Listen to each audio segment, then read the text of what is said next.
Creepy things happen before the grave.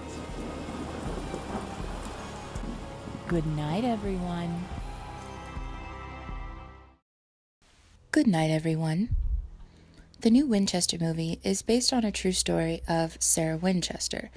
And when I say based, I mean lightly based. The story of the Winchester house is probably one of my favorite stories in American history. And honestly, I'm surprised that nobody has made a movie about it sooner. If you don't know, I highly suggest you research it. But to briefly touch on it, Sarah Winchester inherited the company from her husband, and when I say Winchester, I mean the Winchester guns. Her husband and child both die.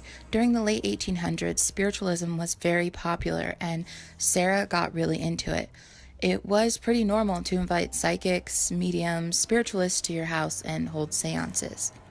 It was in one of these sessions that a spiritualist told her that she should build this mansion in the West to house all the spirits that were killed by Winchester guns.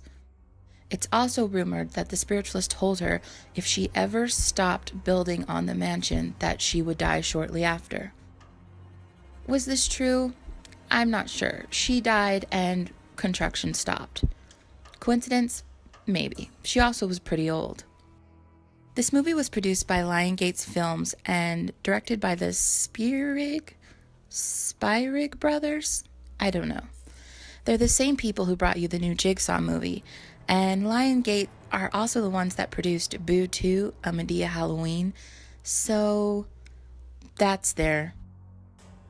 The film only briefly touches on the history, almost assuming that the viewer already knows the backstory of the Winchester house. And like Hollywood tends to do, they took an already great story and kind of butchered it. They made up their own parallel story to the actual Winchester mystery, and this storyline and plot were just weak. So weak, in fact, that I don't think they had enough material to make an entire movie out of it.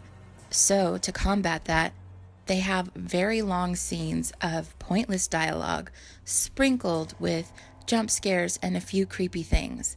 Ultimately, I was just bored. There were a few things that actually really ticked me off about this movie. One, they claimed that the bewitching hour was at 12 a.m., and any good horror fan knows the bewitching hour is at 3 a.m.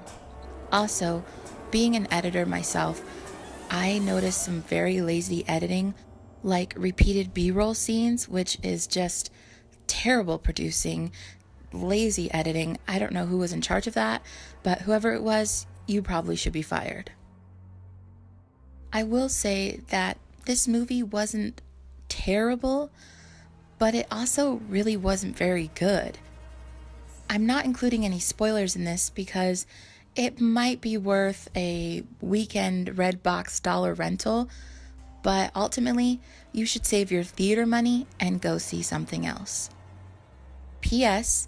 I saw the trailer for the new Slender Man movie, and being a creepypasta narrator, I have to watch it.